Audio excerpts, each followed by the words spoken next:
Good afternoon. It is Monday, March 18th. My name is Rosen Casillo, and here are today's headlines. Travel in Toronto is back to normal after a busy morning at both Pearson Airport and on the TTC. Passengers flying to the United States are urged to check their flight status before arriving at Pearson after a fire Sunday night. The blaze broke out at a duty-free shop in the U.S. departures area and was quickly extinguished. Some travelers were treated for smoke-related injuries. Both Terminals 1 and 3 are operating normally. Toronto police have announced the suspicious package found at Broadview Station was deemed non-hazardous. The investigation took up the morning commute, affecting bus, streetcar, and train service in the city's East End. Full service has resumed online too. Prime Minister Trudeau has appointed Joyce Murray as Treasury Board President and Minister of Digital Government this morning. This is Trudeau's third cabinet shuffle in 3 months. Murray replaces Jane Philpott, who resigned last month over her concerns of how the government is handling the SNC-Lavalin case. Philpott tweeted Murray saying, "Congratulations, Joyce Murray, new President of the Treasury Board and Minister of Digital Government. You will be great. Félicitations." 3 people are dead and 9 are injured after a shooting in Utrecht, Netherlands, in what is being called a terrorist attack. The incident happened late this morning, local time, on a tram near the 24 October Square station. Dutch police are looking for 37-year-old Gokman Tanis, who is wanted in connection with this morning's incident. The security risk level is now set to high. New Zealand Prime Minister Jacinda Ardern has announced new gun laws will come after Cabinet agrees to make changes. This comes days after 50 people were killed and dozens were injured in an attack on 2 mosques in Christchurch last Thursday. Ardern is meeting with the families of victims and members of the community, and memorials have been held across the world. The incident is linked to white supremacists after the shooter's manifesto and live stream of the mass shooting were found online.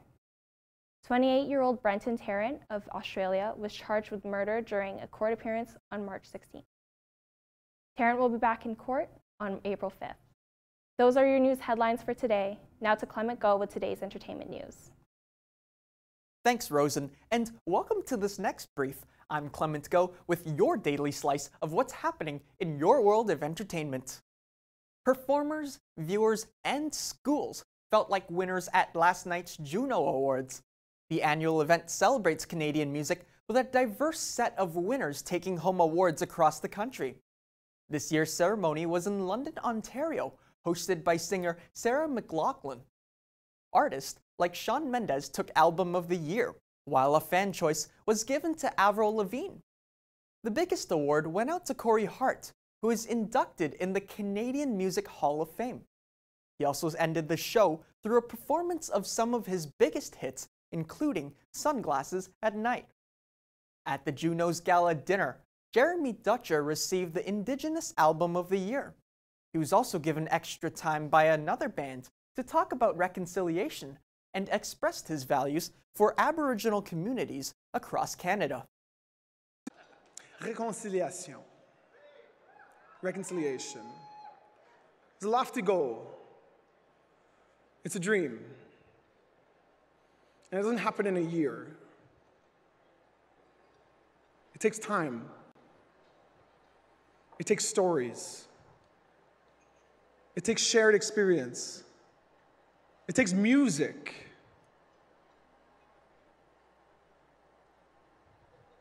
I have hope. I have to. That we can come to right relations with each other. Humber also rooted for some grads and teachers who were also at the awards. Arkells earned Rock Album of the Year, and keyboardist Anthony Carone was given a shout-out by the college for being a grad in the music program. Carone also spent the night taking over Humber's Instagram account, sharing the limelight to viewers at home. Other grads included Laila Bialy for Vocal Jazz Album of the Year, while teacher Roby Batos won Solo Jazz Album of the Year. James Gunn, director for the Guardians of the Galaxy series, is back to make the 3rd movie.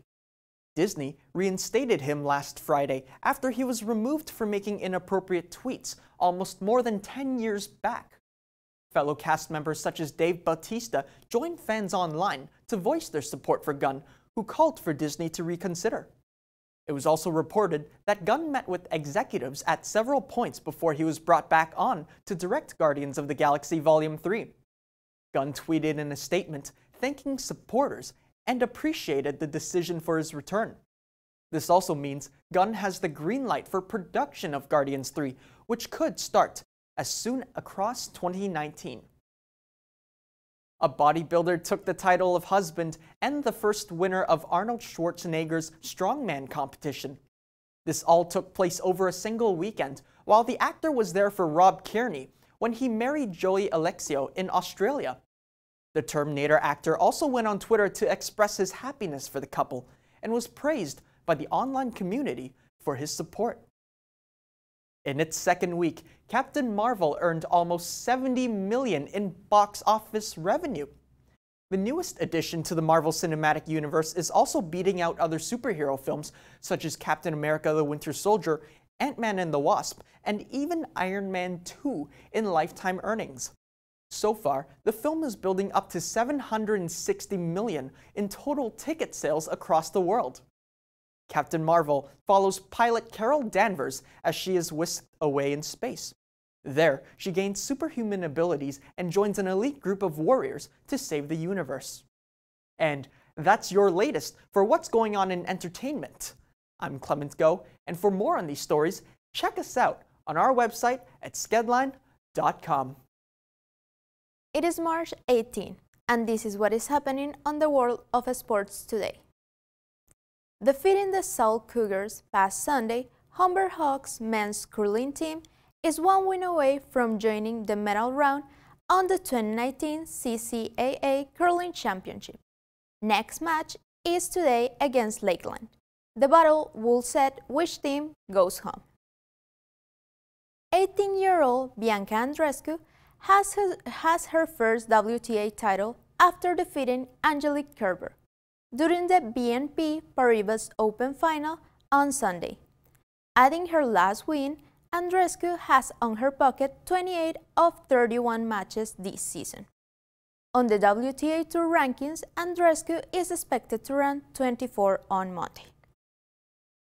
Last night, the Raptors lost 107-110 against the Detroit Pistons. With the new score, the Toronto Raptors accumulate 49 wins and 21 defeats, sitting on the second spot of the 2019 NBA standings. The team will play once again in New York on Monday night against the New York Knicks. March Madness is finally here. After the revelation of the 2019 NCAA tournament bracket, Duke, Virginia, North Carolina, and Gonzaga hold the #1 seed, having an easy path to the final, while Michigan State, Michigan, Tennessee, and Kentucky have the second seeds. The NCAA tournament starts tomorrow with the first 4 games. That is all for sports today. For skedline.com, this is Vanessa Gomez.